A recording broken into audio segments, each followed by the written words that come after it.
श्री गणेशाय नमः। ओम श्री गणेशाय नमः। सत्यम धम्मम दर्शनम, सत्यम धम्मम विजयम, सत्यम धम्मम संस्थापनम, सत्यम धम्मम संस्थापनम। सॉरी बेटा, वो चश्मा लेके आओ। अब जब चश्मा लेके आओ। हे परमेश्वर परमात्मा, हे ओम नर नरो नितनाथ, नर नर नम लेते, नर नर नम लेते। वो चश्मा लानो क्या और वो चश्मा।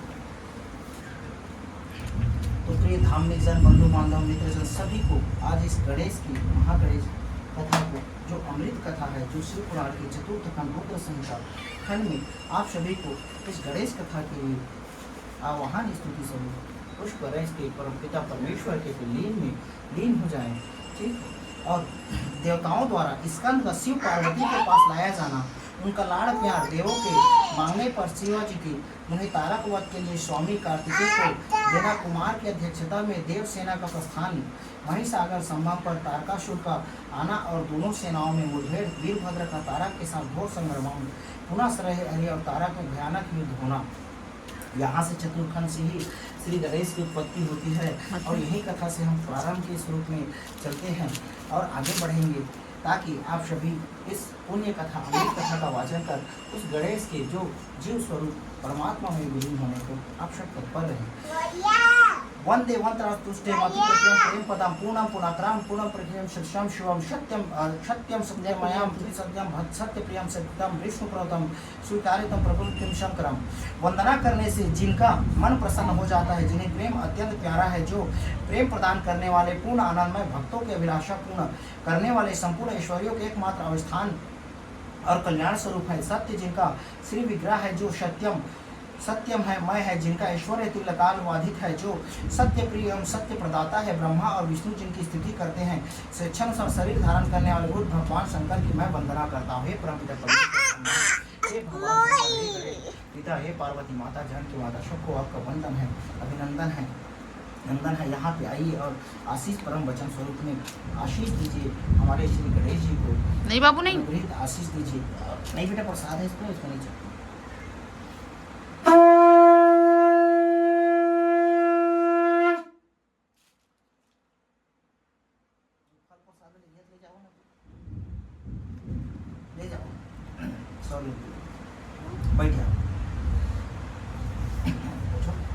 जय जय परी जय बोल। श्री नारद जी ने पूछा, देवताओं का मंगल करने वाले देव परमात्मा शिव तो सर्वसमर्थ है, आत्मा राम होकर भी उन्होंने जिस पुत्र की उत्पत्ति के लिए पार्वती के साथ विवाह किया था, उनके वह पुत्र किस प्रकार उत्पन्न हुआ तथा तारकासुर का वध कैसे हुआ, ब्राह्मण मुझ पर कृपा करके यह सारा वृत्तांत पूर्ण रूप से वर्णन कीजिए। इसके उत्तर में ब्रह्मा जी ने कथा प्रसंग सुनाकर कुमार के गंगा से उत्पन्न होने तथा कृतिका का आदि 6 स्त्रियों के द्वारा उनके पाले जाने, उन छहों की संतुष्टि के लिए उनके 6 मुख धारण करने और कृतिकाओं के द्वारा पाले जाने के कारण उनका कार्तिकेय नाम होने की बात कही। तदंतर उनके शंकर गिरिराज की सेवा में लाए जाने की कथा सुनाई। फिर ब्रह्मा जी ने कहा, भगवान शंकर कुमार को गोद में बैठाकर अत्यंत स्नेह किया। देवताओं ने उन्हें नाना प्रकार के पदार्थ, विद्याएं, शक्ति और अस्त्र शस्त्र प्रदान किए। पार्वती के हृदय में प्रेम समाता नहीं था। उन्होंने हर्षपूर्वक मुस्कुराकर कुमार को पुरुषोत्तम ऐश्वर्य प्रदान किया, साथ ही चिरंजीवी भी बना दिया। लक्ष्मी ने दिव्य सम्मत तथा एक विशाल मनोहर हार अर्पित किया। सावित्री ने प्रसन्न होकर सारी सिद्धि विद्याएं प्रदान की। मुनि श्रेष्ठ इस प्रकार वहां महोत्सव मनाया गया। सभी के मन में प्रसन्न थे। विशेषता शिव और पार्वती आनंद का पार नहीं थे। और इसी बीच देवताओं ने भगवान शंकर के कहा, प्रभु यह तारकासुर कुमार ने हाथों ही मारा जाने वाला है, इसलिए यह पार्वती परिणय तथा कुमार उत्पत्ति आदि उत्तम चरित्र घटित हुआ है। अतः हम लोगों को सुखार्थ उसका काम तमाम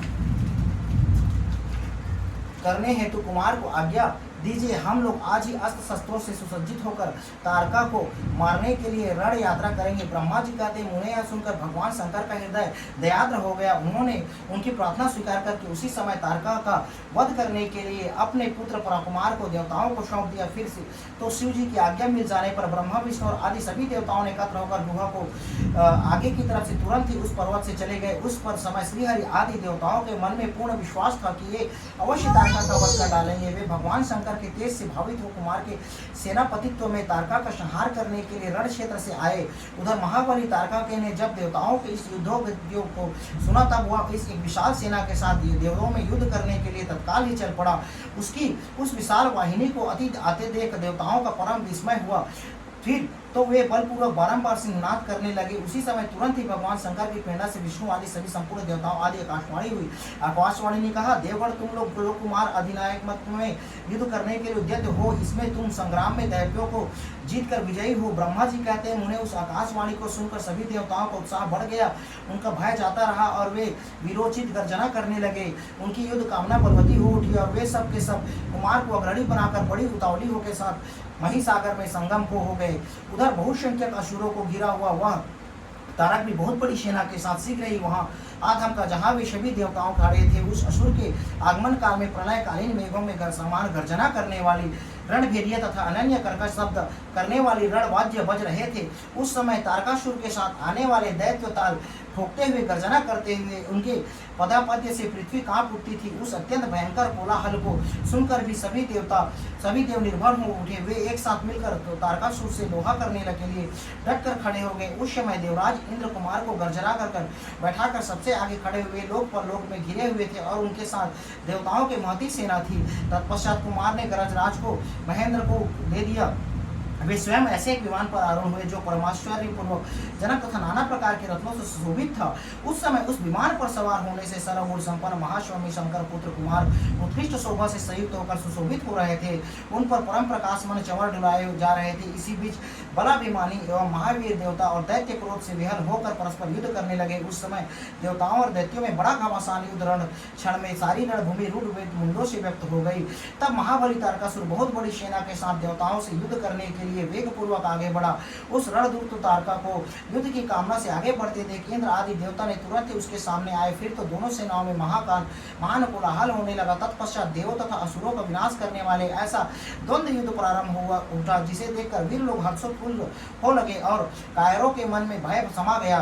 इसी समय वीरभद्र कुपित महाबली प्रथम गणों के साथ वीर अभिमानी तारका के समीप पहुंचे। बलवान गणनायक भगवान शिव के कोप से उत्पन्न हुए थे, अतः समस्त देवताओं को पीछे करके युद्ध की अभिलाषा से तारक के सम्मुख डट गए। उस समय प्रथम गणों तथा असुरों के मन में परमलास तथा अतः वे उस महाशासुर में परस्पर तद्भुत हो उलझने लगे। तदंतर वीरभद्र तारका को भयानक युद्ध। इसी बीच असुरों की सेना रण से विमुख हो भाग चली। इस प्रकार अपनी सेना को तितर बितर देख उसका नायक तारकासुर क्रोध से भर गया और 10,000 भुजाएं धारण करके सिंह पर सवार देवगणों को मार डालने के लिए वेग पूर्वक उनकी ओर झपटा हुआ। युद्ध के एक मुहाने पर देवों के साथ प्रथम गणों को मार कर गिराने लगा। तब प्रथम गणों के नेता महाबली वीरभद्र उसके कर्मों को देखकर उसका वध करने के लिए अत्यंत कुपित हो उठे। फिर तो उन्होंने भगवान शिव के चरण कमल ध्यान करके एक ऐसा श्रेष्ठ त्रिशूल हाथ में लिया जिसके तेज से सारी दिशाएं और आकाश प्रकाशित हो उठी। इस अवसर पर महान कौतुक प्रदर्शन करने वाले स्वामी कार्तिकेय ने तुरंत ही वीरभद्र द्वारा कराकर उस युद्ध को रोक दिया।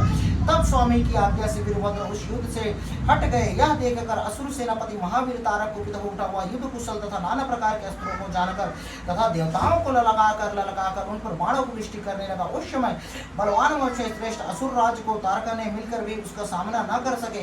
उन भयभीत देवताओं को यो पीटते हुए देखकर भगवान अच्युत को क्रोध हो आया। वे शीघ्र युद्ध करने के लिए तैयार हो गए। उन भगवान श्री हरि ने अपने आयुध सुदर्शन चक्र को शंखधार को लेकर के युद्ध स्थल में महादैत्य पर आक्रमण करे। तदंतर सबके देखते देखते श्री हरि और तारकासुर में अत्यंत भयंकर एवं रोमांचकारी महायुद्ध छोड़ गया। इसी बीच अच्युत ने कुपित होकर महान सिंहनाद किया और धधकती हुई ज्वालाओं के प्रकाश वाले अपने चक्र को उठाया। फिर तो श्रीहरि ने उसी चक्र के दैत्यराज तापकर पर प्रहार करके उसके चपेट चोट से अत्यंत व्यथित होकर वह उस असुर पृथ्वी पर गिर पड़ा।